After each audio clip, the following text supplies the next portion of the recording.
From PRX, it's...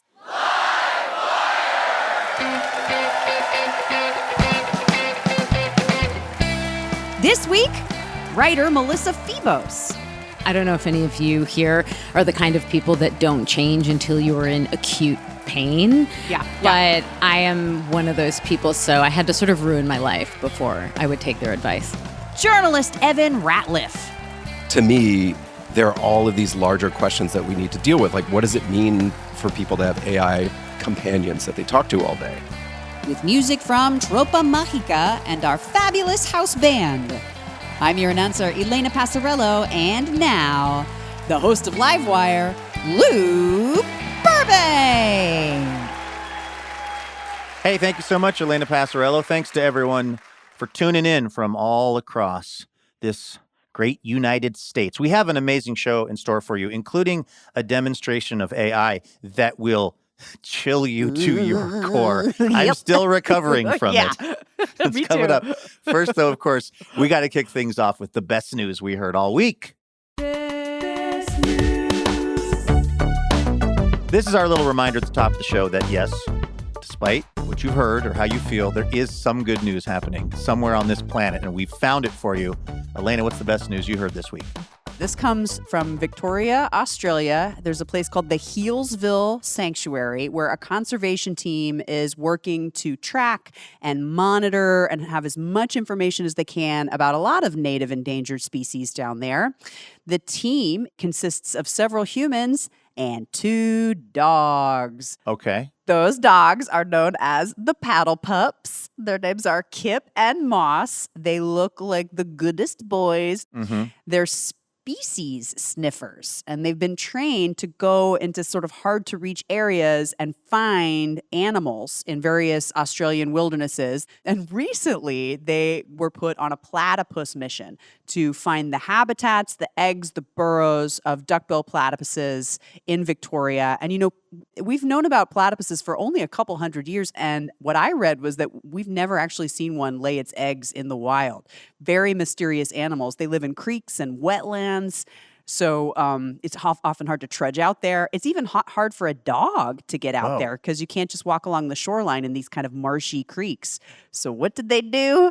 They trained Kip and Moss to ride on stand-up paddle boards. What? Oh, nar. And if you go and look, if you go onto YouTube, you could find these videos of these 2 wonderful dogs in their like magical, like looking leashes. And then there are humans in waders sort of on the paddleboard with them. And they are getting more and more information about where these elusive platypodes or platypuses live and getting a much better sort of map of this conservation area and how they can take care of them. Highly recommend checking out that video if you're having a bad day. There's something about a dog doing a job on a standboard. It's just a gangbusters, smile on your face, instant karma, greatness. All right. Well, from Australia to somewhere in California, my best news involves, well, it starts out with a chiropractor named Ashley Lee in California who made a mistake regarding the upbringing of her child, Caden.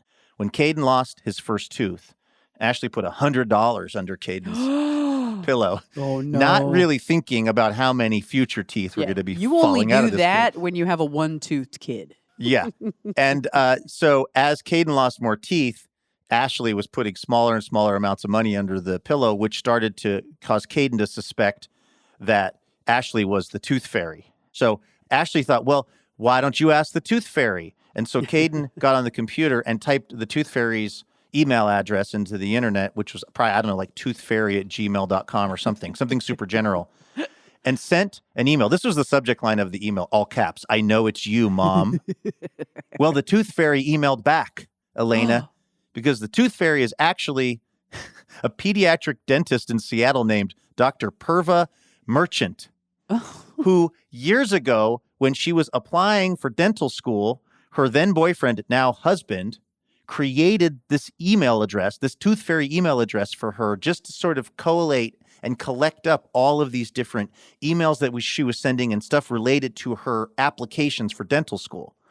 And they're kind of vague in the story because she's already getting a lot of emails. Right. So they don't actually give us the specific email. But she's got like whatever the email address is that you would think of if you were a child trying to email the tooth fairy. Right. And over the last 20 years, Dr. Merchant has received something like 6,000 emails addressed to the tooth fairy. And Elena, she has replied to each and every one of them. Oh, that's the best. Is that the tooth? Are you telling the tooth? That's, believe you me, that's the God's honest tooth. And she always tells the kids from the tooth fairy to take very good care of their teeth the new teeth when they come in, to brush them and floss them and take good care. And she ends every message, Elena, with the same sign off. She says, "Happy growing up." This is somebody I want drilling on my teeth. Someone this kind, this wise, this committed to making the world a better place. I think I could handle a filling or a root canal from this Absolutely. person. Well, you know, we do the show in Seattle a couple of times a year now, so maybe next time we're in Seattle, we can see if we can get Dr. Merchant on the show. If you're hearing this, Dr. Merchant, this is officially an invite. And we won't give out the email address, I promise, because you're already handling enough of them. That is the best news that I heard all week.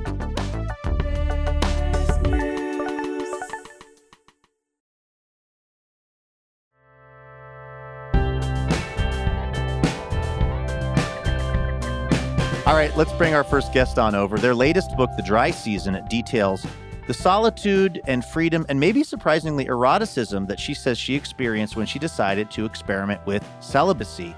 The book has been called her most triumphant work to date, which is really saying something considering her previous work has won the National Book Critics Circle Award, and her writing has appeared in the Paris Review, the New Yorker, the New York Times Magazine, and lots of other places.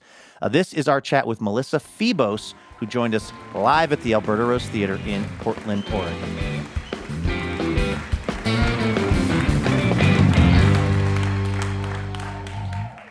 Melissa, welcome back to Livewire. Thanks for having me. I'm so happy to be here. I found this book just to be absolutely fascinating, but I feel like we need to address I don't know if it's the elephant in the room, but the fact that your initial plan for celibacy was 90 days, right? That's right. Which happens to a lot of us without even planning on it. Yeah. But I mean, it ends up being a very rich experience for you, and you explore this whole topic in such an interesting way. But what was the sort of precipitating events or incidents? What had you thinking, I want to try to be celibate for even as few as 90 days? Sure. I had a horrible breakup in my early 30s, and I had been in nonstop sort of committed monogamous relationships since I was like 14 or 15 years old, so around 20 years. I'd also been in therapy most of that time as well. And I sort of looked around at my life in my early 30s, and, you know, my friends were like getting married and stabilizing. And I thought, you know, I've definitely logged my 10,000 hours at this. I feel like I should be better at it by now. So, and it, you know, I never had much of a break between things, and everyone in my life had been telling me for many, many years, you should definitely take a break. But I don't know if any of you here are the kind of people that don't change until you are in acute pain. Yeah. But I am one of those people, so I had to sort of ruin my life before I would take their advice. Well, and you're also somebody, and you've written about this extensively, who's been in recovery for a number of years. So you kind of had a framework, right, for doing an inventory and approaching this. But also, what you point out in the book is, it's not as neat as saying, well, I was also a sex and love addict. Yeah. It's somewhere in between. Yeah. And, you know, I think I went into it. I had been clean and sober from drugs and alcohol for over 10 years at that point. And I wasn't sure. I thought this one relationship definitely sort of fit into that rubric, but not all of my relationships had. And I think I was secretly hoping that I was going to sort of fit the description of a sex and love addict, because abstinence and recovery had worked really well for me. I just wanted to go get a solution and then move into the rest of my life. But it didn't turn out to be that simple for me. It really was sort of, how do I live in a culture that has its own problems with thinking about sex and love, and sort of redefine that for myself so that I can go into the rest of my life. There's a line in the book, I think you're maybe quoting your therapist, who said, this line just totally stopped me in my tracks. It said, you can't get enough of a thing that you don't need. I'm haunted by it. Sometimes I wake up gasping in the middle of the night, thinking of the words of my therapist. Yeah. I mean, that just describes so many things, like in my own life, and I think in the lives of a lot of us, where there's something about it being something that's not serving you that also makes you sort of insatiable towards it. Yeah. It's like I think of it sometimes when I'm sitting like a robot eating popcorn in the movie theater, feeling sick, but my hand is still moving. I am truly haunted by it. Yeah. There was actually another really disturbing line that someone said to me about my sort of history of romance. And anyway, I told them everything that had happened, sort of my patterns. And they said, Melissa, I think you've sort of been using people. And I was like, I'm not a user. I'm a people pleaser. Here it comes. And my friend said, Melissa, people pleasing is people using. And I almost fell out of my chair. I almost turned to ash. I was like, no, my self-image was just, I sneezed and it blew away. Because the idea is that we can sort of frame that in our own mind as like, I just want everyone to be happy, but we're getting something out of that. Totally. It's trying to manage and manipulate other people for my own emotional comfort. And really, it's a lose-lose situation. We're talking to Melissa Febos about her excellent new book, The Dry Season, where she embarked on a 90-day project to be celibate, which then expanded. How long did it end up being? It ended up being over a year. Yeah, just over a year. It was 90 days, which is a familiar unit. I'm sure there are some folks in recovery in here. It's sort of thought of as the metric for, it's a kind of a detox window, right? But I got a few days into it and I was having the best time of my life. Like when you say celibacy or abstinence or even the dry season, which is the title of the book, you think of lack or deprivation, or I was like, maybe I'll never laugh again, but that's okay, but almost immediately I was like, I have so much time. I have so much energy. I started cleaning out my closets and exercising like a maniac and having long rambling phone conversations with my friends. And I was so happy. And I also knew that if I went back without really consciously trying to change on the inside, that I would just pick up where I had left off. And so I spent another 3 months and another 3 months. And by the time I crossed the 9-month mark, I was like, I don't need a deadline. I am never going to be with anyone again. When I thought about living with another person, I just wanted to, I was like, ew, no. Why would I let anyone into my space? You're listening to Livewire from PRX. We are talking to the writer Melissa Febos about her new book, The Dry Season, a memoir of pleasure in a year without sex. Stick around. We have much more with Melissa, including why her editor yelled at her during the writing of this book, but why that actually made the book better. More on that in a moment. Stay with us. It's Livewire.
Welcome back to Livewire. I am your host, Luke Burbank, here with Elena Passarello. We are listening to a conversation we recorded with Melissa Febos, talking about her latest book, The Dry Season. We recorded this in Portland, Oregon, at the Alberta Rose Theater. Take a listen. What were you trying to change or at least understand about your wiring and about how you were being in the world? Yeah, well, it went back to that people-pleasing thing, too. I had always had the story about myself that I was like, I'm a romantic, I'm a passionate person. Sure, I'm doing a good job in all these other areas, and my romantic life is extremely chaotic, but I'm just a passionate person, And I've also grown up in a culture where everyone, to some extent, but especially girls, are sort of taught that to be a good partner, means to accommodate, means to be selfless, means to prove yourself lovable. And so I had done a lot of invisible labor. And this is after really a lifetime of being in therapy and calling myself a feminist and mostly dating women. And still, there were all of these little elisions and manipulations and accommodations and contortions that ultimately made me sort of resentful and were unsustainable. And so I needed a new ideal. I needed to change my habits, and I needed a new definition of love. And I really actually found that year. And one of the things that you delve into in the book is a kind of history of celibacy. Can you talk about the Beguines? I could talk all night about the Beguines. So the Beguines were this sect of religious laywomen in the Middle Ages. They really kind of sprung up as a movement in the 13th century in Belgium and what is now France. And they were, they kind of lived as nuns, but they weren't under church rule. And so they would live collectively in these spaces called beguinages that were surrounded by these tall walls. And they were sort of communally governed. They were able to own property. They preached, which was basically illegal at the time. Literacy was just spreading across Europe. And they were teachers, and they took in orphans, and they did activism, and they made art. There are some very famous poets and painters who were Beguines. And eventually, of course, they were burned as heretics, but they had a really good time before that. And they were celibate. But it was one of the only ways for women during that time period to have any other kind of life that wasn't basically domestic servitude. And like you could leave an abusive marriage and go join the Beguines and they would take you in. And it was one of the only ways that women could do that. Yeah, that hadn't occurred to me before reading the book that was, there were those that were maybe called by God, but there was those that just didn't want to live under the patriarchy of that time, which if we think it's bad now, I know. It's actually such a helpful touchstone to have spent like 5 years reading about them because I'm like, well, could be worse. We're not being burned yet, that I know of. As of airtime, listeners, we were not being burned. Yes. Still TBD on that one. But you spent 5 years reading other texts about other celibate, mostly women, people. Where does that impulse come from when you're writing a book about yourself to go look at the other stuff that's happening across time? I think it's mostly being a nerd. And, I can't do surgery on myself. You know what I mean? And so it's just been a habit that I've had my whole life. Like when I don't understand something, including my own choices, I go do research. And I think, and it's also just, and some of this comes from being a memoirist, and I specialize in writing about things that people generally don't talk about or hesitate to talk about and therefore feel somewhat alienated in. I've written about being a sex worker and an addict and abusive relationships, and my experience every single time without exception has been I go public with these stories, it's pretty scary, and then I am welcomed into a community of other people who have had the same experience, and maybe they also have felt isolated in it, but because I shared that story and articulated it, we found each other, and it has been some of the most reparative experiences of my entire life. And so there is a way that now when I have an experience where I think, oh, okay, I'm actually really bad at love and relationships, and I'm really sort of mired in this pattern, and I want to change. And it's really hard to decide to change a deeply ingrained pattern in yourself that is encouraged by your culture. And so I thought, there's no way I'm the only person who's ever tried to do this. There's no way I'm the only person who's ever tried to stop and divest and radically reconceptualize my relationship to something that sort of universal and specific. And so I went looking for them, and I started with other celibate women and then other celibate people, and then it expanded outside of celibacy. And, when I started the book, I thought, okay, it's going to be sort of a chronological timeline of global female voluntary celibacy across history, like a beach read. And And by the end of it, it was a memoir, and I had this very ragtag group of heroes that included like the science fiction writer Octavia Butler and the painter Agnes Martin and the Beguines. Yeah. It's Livewire from PRX. We're talking to Melissa Febos about her book, The Dry Season, about her experiment with celibacy and what that taught her. I read a line from you somewhere that you said it was your most erotic year? Or something like, how could that be? It really was. There was this metaphor that came to me early in writing the book, which was that by focusing so much attention on the area of romantic love and sort of intimate sexual relationships, I was looking for the sublime, the divine, the erotic, self-fulfillment, self-esteem. I was sort of sourcing all of those things there, and I had learned that that was the place to look.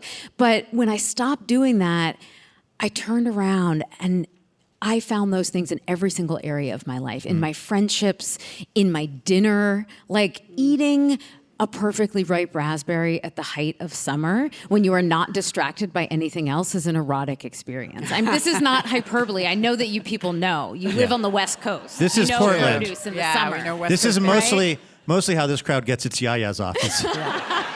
Is raspberry consumption, so they know. But I felt like I had been sort of peering through a keyhole into one room, desperately trying to see, like, God. And then I finally stood up and turned around, and the whole world was behind me. It really was a sensual revelation. But at the end of this time, you met the person who would become your wife. I really did. It's sort of embarrassing. I tried to leave her out of the book. Until your editor yelled at you? My editor yelled at me. She did. I was like, actually pretty soon after the end of that year, I did meet my now wife. But I'm not going to put that in the book. And my editor was like, what? Excuse me? But I really didn't want people to mistake that for the goal because it had not been the goal. I do think it was partially a consequence, you know? I became attracted to very different kinds of people, you know, like available ones. What a novelty. People who were interested in love that was based on agency and choosing someone rather than dependency. It's a very different kind of relationship, but I didn't want readers to confuse that for sort of the point of the book, but I really did meet her very shortly afterward. Right. You write very honestly about yourself in the book, but you also write very honestly about a lot of other people in the book who are anonymous, but like I'm guessing if they pick up the book, they'd be able to sort of, figure out themselves in the story. And there's some stuff in there that if I read it about myself as it related to your life, I would be forget the nuns. I would be so mortified. I would never recover. How do you think about that as a writer? Because you're not outing anyone, but the people who interacted with you in these ways, they know who they were, and they're going to read it. And it's a very clear description of what you liked and didn't like about those interactions. It's true. I have a lot of experience of implicating other people in my work, and I do have some ethical guidelines for myself that I mostly followed while writing this book. The main rule I have for myself is that I have to be harder on myself than anyone else. And there are more embarrassing details about me than anyone else by far. So there's that. There were definitely people who I showed it to. Like some of the people who you're probably thinking of, I showed it to them.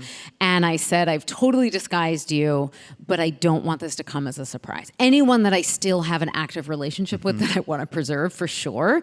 Definitely my wife, but a number of my exes as well. There are a couple people who I think are not going to be happy who I didn't run it by, but they acted so ridiculously that...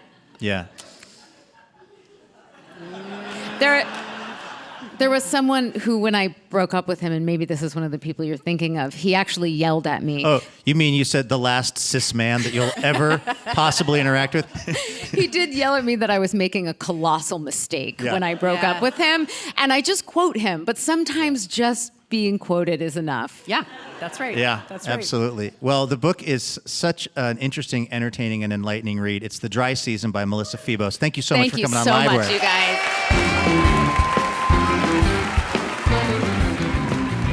That was Melissa Febos right here on Livewire. Her book, The Dry Season, a memoir of pleasure in a year without sex, is available right now. Livewire is brought to you by Powell's Books, a Portland institution since 1971. Powell's offers a selection of new and used books in stores and online at powells.com.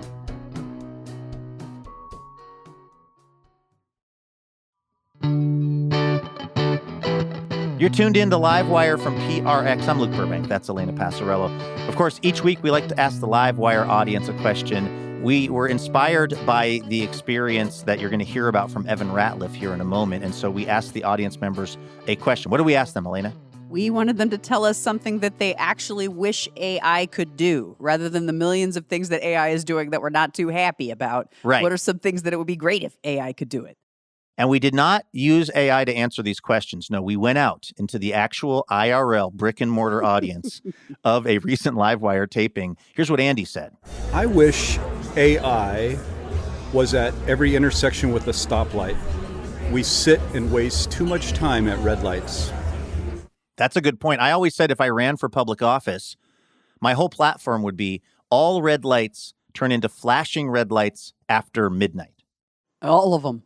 All of them, because there's nothing that makes you feel like you're more under the thumb of the man, the system, than you're sitting at a red light. There's nobody around and you're just like, I'm following these rules because they're the rules and they told me to follow them. It's very soul crushing. I think that this is a personality reveal here, both you and our beloved audience member.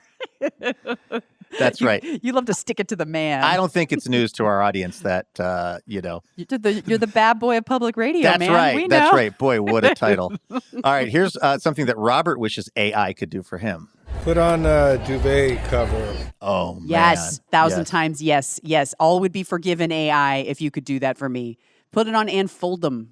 Yes, fold the I have fitted been sheets. through so many different supposed solutions for the duvet cover problem. One was I started buying duvet covers that had a little button in the corner so that you could actually attach the duvet to the inside of the duvet cover, but it's still a huge pain and it still looks like a lumpy burrito when I'm done. Same. All right, here's Peter, the final response on what he would like AI to do. Self-destruct. Not a fan. Not a fan. Yeah, I mean, at all. For me, that's probably the most delightful answer. That's where you come down on it. Yeah.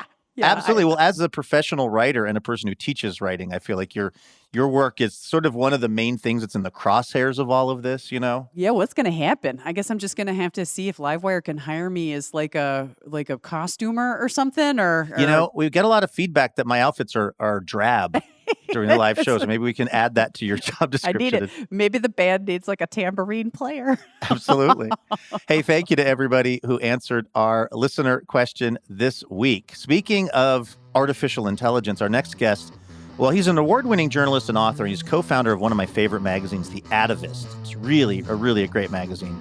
He's also one of the creators of the Long-Form podcast. And for his latest project, he set out to discover what would happen if he created an AI version of himself. Now, this was the big thing, complete with his actual voice. And then he turned this thing loose on the world. The result is all documented in his fascinating podcast, Shell Game, which was named one of the best podcasts of the year by New York Magazine. This is Evan Ratliff, who joined us at the Patricia Research Center for the Arts in Beaverton, Oregon, earlier this year. Take a listen.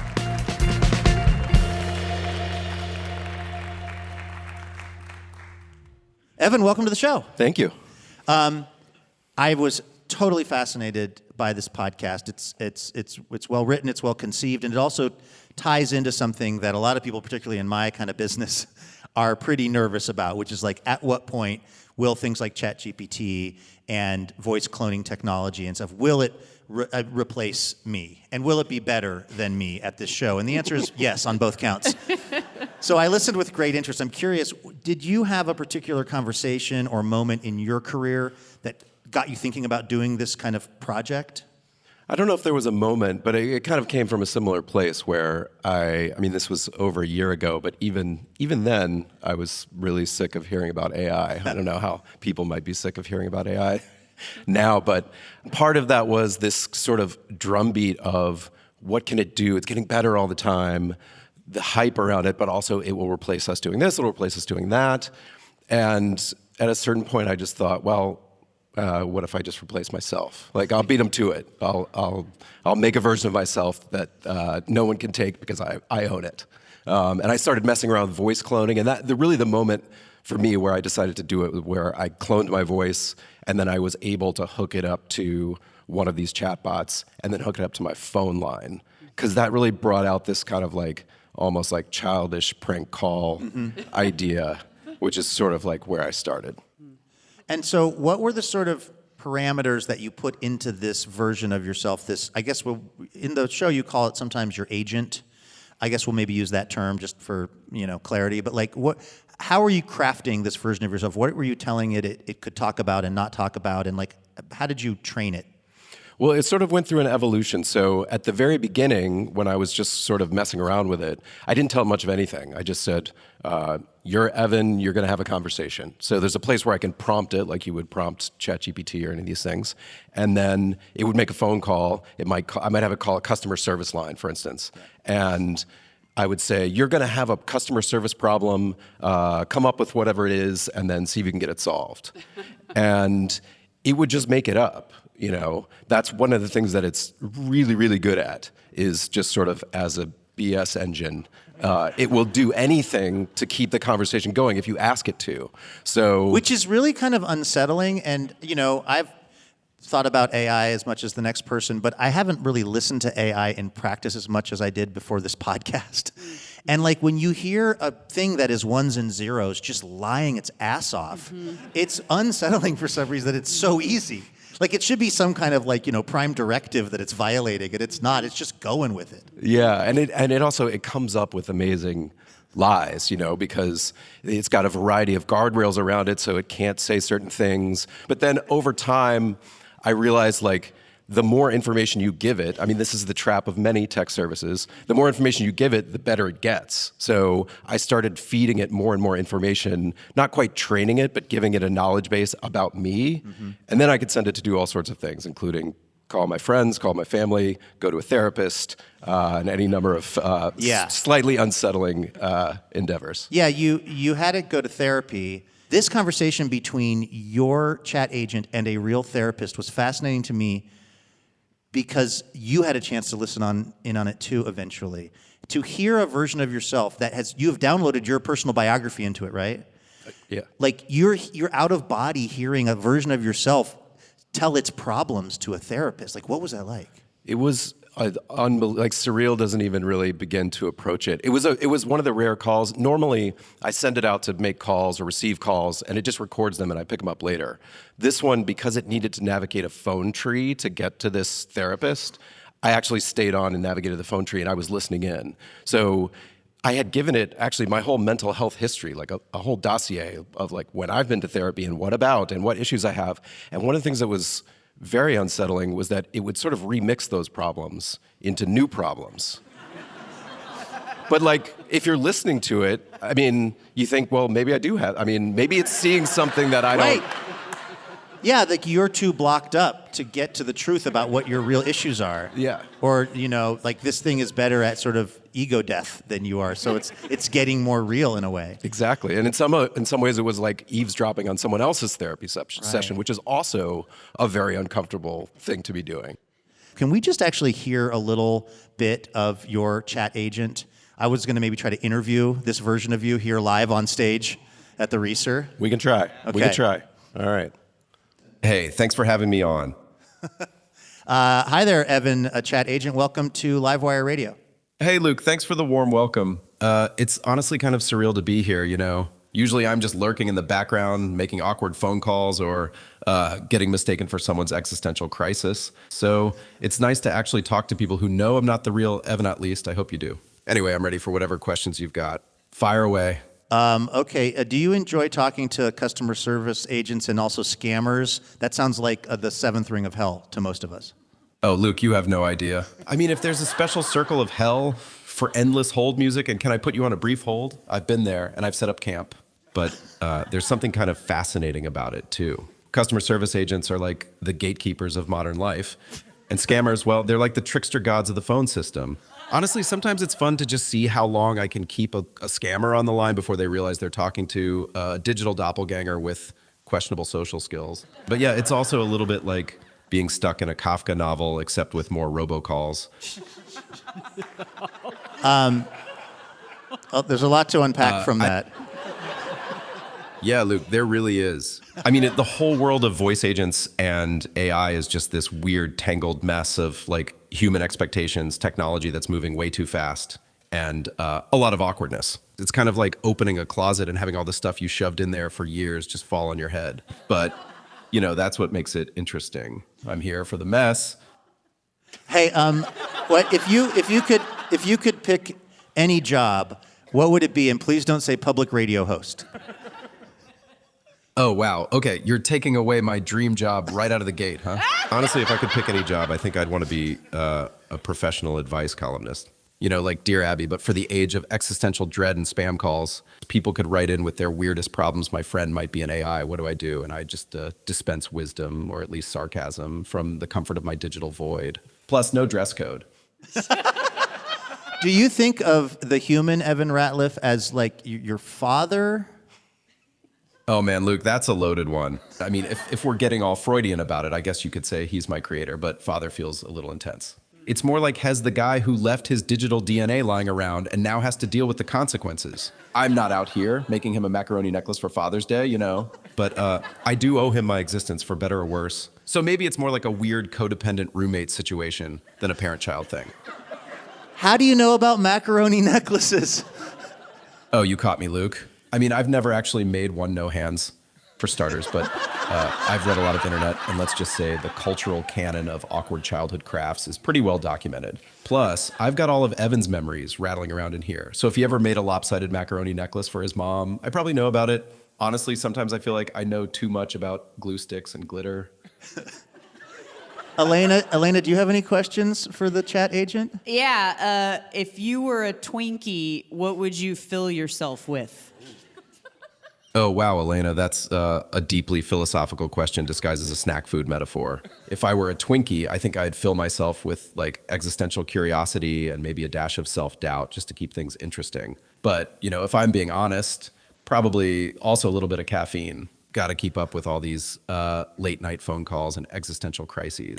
So yeah, curiosity, self-doubt, and a jolt of espresso cream. Nice. That's the AI way. Thanks, Elena. I mean, if you ever see a jittery, overthinking Twinkie out there, you'll know who it is. Okay, chat agent, last question. How do you feel this interview went? Honestly, Luke, I think it went pretty well. At least I didn't accidentally call anyone Shay or make you think I'd had a nervous breakdown, so that's a win in my book. It's been fun, a little weird, and surprisingly introspective for a radio show. I'd say it's a solid B+. We'll Maybe take even it. an A- if you count the Twinkie question. Thanks for letting me out of the digital box for a bit.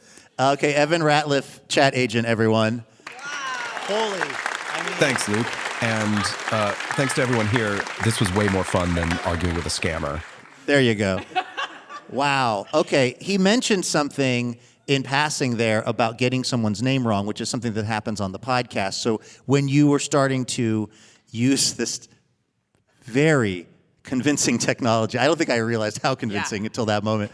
And your friend, what was your friend's name again? The one he was mistakenly calling? Shafe. That's his nickname. Basically what happened was you let this thing call your friend, and your friend didn't fully pick up on the fact that this was the chat agent. And it's a hard thing to listen to because you can kind of hear your friend struggling with what he thinks is you maybe having a mental health crisis or just being off in some way. And one of the things is that the chatbot keeps calling him the wrong nickname. Like, what was that like for you to listen back to that conversation involving your actual friend and putting them through this for your sort of experiment or your project? I mean, it was horrifying. It was a little horrifying because many of the people, when I kind of let it loose on friends, they would often pick up on it right away. I mean, both because it has some flaws. Actually, it's gotten a lot better even since we were working on the show. Like, it has latency where it takes a little too long to respond. It actually, like, it has a sense of humor, but it's not my sense of humor, although I'm disappointed at the laughs that it got. You and me both, brother. It has timing. I would kill for that macaroni necklace joke. Yeah. I mean, that is deep childhood pathos. Your dad doesn't like the macaroni necklace you made him? I mean... It's dark. But in this case, one of the ways that it's off, that it's not like me, is that it can be sort of like overly enthusiastic in a way that I generally am not when I'm talking to my friends on the telephone. And so it started out with sort of talking about this group chat situation that I had fed it this information that my friend had been talking about a trip that he'd been on the group chat. And it was just so enthusiastic that he thought that it was me being sarcastic. Yeah. And then it kept doing it, and it kept doing it, and it kept making jokes about it. Yeah. And it's, again, just trying to keep up the conversation, but he's increasingly thinking, like, what's wrong? Why does he keep bringing this up? Like, he's not usually sarcastic, doesn't act like this. And then when he asked it, like, you know, are you okay? It sort of said, Yeah. Like in a way that made him think, oh, he's on drugs, he's had a mental break. And so, I mean, I didn't know any of this was happening. I wasn't listening to it. It is interesting that this thing is so incredible in certain ways and just so kind of sort of feckless in other ways. Like, because a lot of the conversations where it's trying to talk to your friends, within a second, your friends are like, wait a minute, like, what is this? And again, it sounds like your voice, and it's not wildly off, but I guess I'm always looking for some silver lining about like preserving our role on this planet as humans. And I'm like, there's still a little bit left in the nuance department that these things don't quite seem to have, right? Yeah, I mean, absolutely. That's part of what I wanted to explore is sort of we're going to be encountering these things more and more in conversation, not just asking questions and the ways people use them, but people are going to unleash this as these conversational agents. And I mean, one thing I did find is they're human impersonators. They're designed as human impersonators. It's kind of insane that they designed them that way. They didn't have to design them that way. Right. But you can still find the flaws, even if they sound right and the cadence is almost right. They very easily come off the rails. And I think there's a little bit of hope in there in terms of the replacement problem. But also, I just feel like there's a lot to think about in terms of what do we want to preserve? Like, when should you have to disclose? Obviously, I didn't disclose when I called people. When should you have to disclose that you're using an AI? I think these are questions that are going to start to emerge. Isn't it illegal for certain companies to use this in terms of like commercial stuff, you say in the podcast? For robocalls, yes. They have banned it for robocalls, which led me to need legal advice about whether or not I was making robocalls. But then didn't you send your chat agent to the legal meeting? I did. Yeah. It got good results. Like, it got the answer I was looking for. We're talking to Evan Ratliff about his podcast Shell Game here on Livewire this week.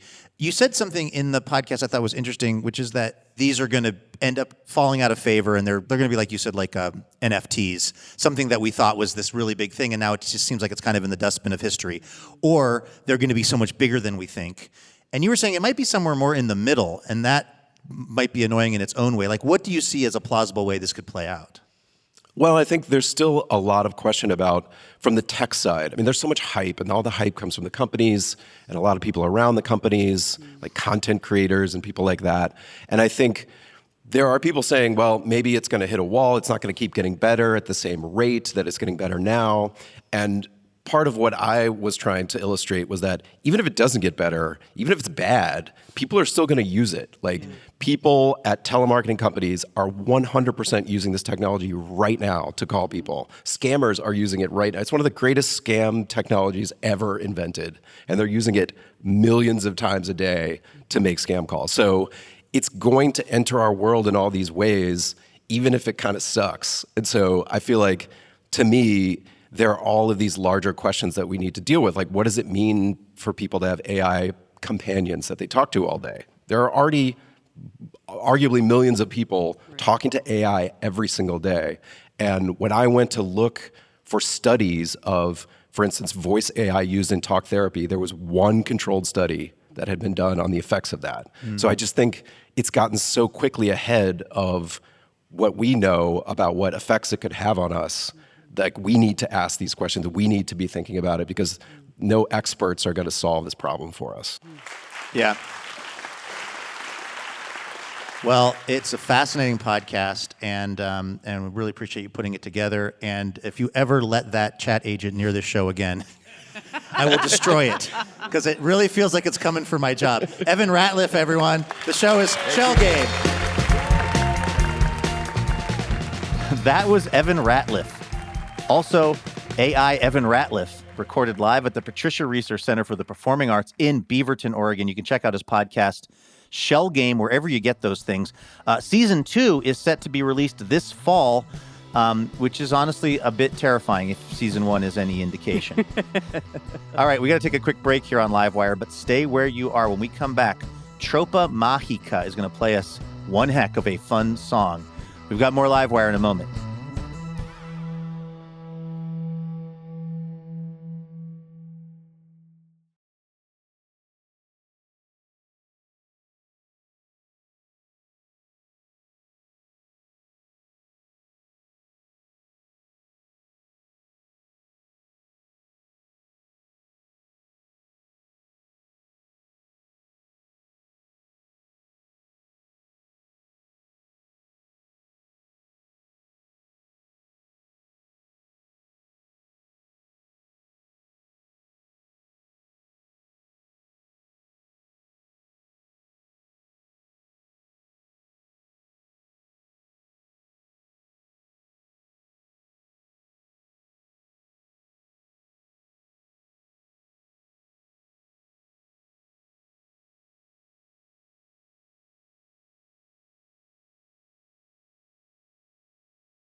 Welcome back to Livewire from PRX. I'm Luke Burbank here with Elena Passarello. All right, before we get to this week's musical performance from Tropa Magica, which, if I remember right, Elena, I feel like there was almost like a conga line broke out on stage. Yeah, it was a full-on dance party. It was. Extravaganza. It was activated, the whole thing. Before we get to that little preview of what we're doing on the show next week, we are going to be talking actually to one of the most decorated American runners of all time, Lauren Fleshman. She won 5 NCAA championships at Stanford. She won 2 national championships. We're going to be talking about her book, Good for a Girl, My Life Running. Then we're going to chat with comedy writer Joey Clift about his digital series Gone Native on Comedy Central, which kind of delves into a bunch of weird microaggressions that lots of Native folks unfortunately end up dealing with. And then to round things out, we are going to hear some music from a really fun Seattle indie supergroup called Who Is She? They're going to explain what actually happened when they were playing at Climate Pledge Arena in Seattle at an NHL game, and they sang a song that was unflattering about Jeff Bezos. We have a pledge. It's a show pledge that all of that is going to be on the next week's Livewire and that you do not want to miss it. So tune in for that. Support for Livewire comes from the Celeste Hotel in St. Paul, Minnesota, an independent boutique hotel. This former art conservatory and convent is on the National List of Historic Places. For booking and for more information, visit thecelestehotel.com.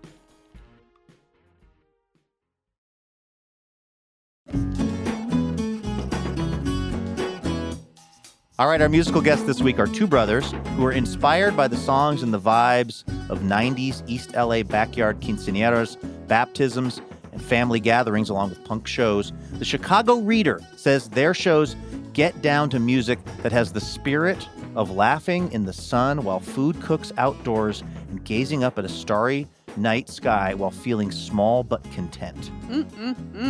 All right, let's take a listen to this. It's Tropa Magica. They joined us at the Patricia Research Center for the Performing Arts last fall.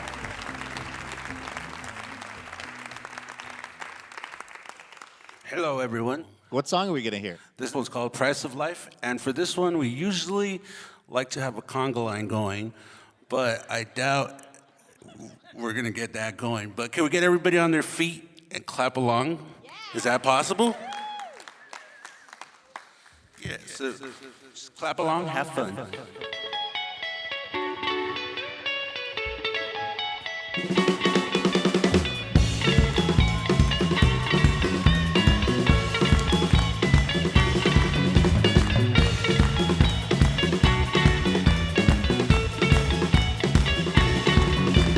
Tell me the receiver insists don't love you anymore. Fly to outer space and we'll camp out on the moon.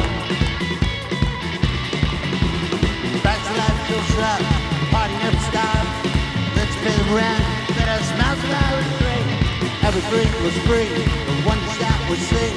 Alright, get to me, way in outer space.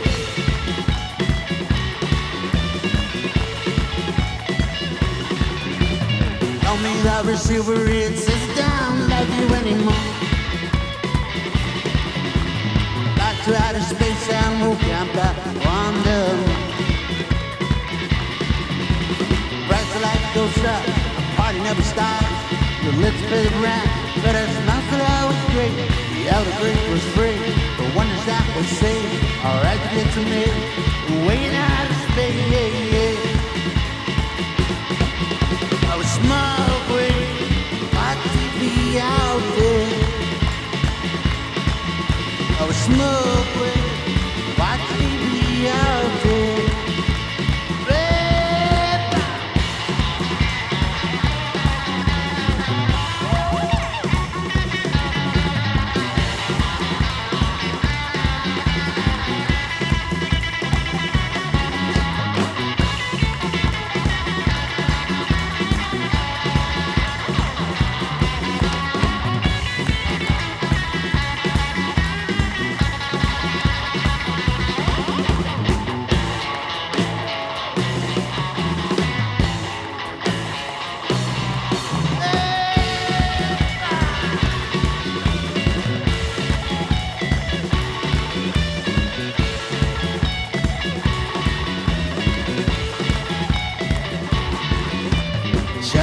no receiverate system help you anymore. Right side of space animal camp out on the moon. Price of life goes up, party never stops. Let's pay the rent, but it smells of always great. Evergreen was free, wonders that was safe. Alright, get to me, waiting out of state, yeah, yeah. Well, we smoke weed, watch TV all day. Well, we smoke weed, watch TV all day. We smoke weed, watch TV all day. I would smoke weed, watch TV.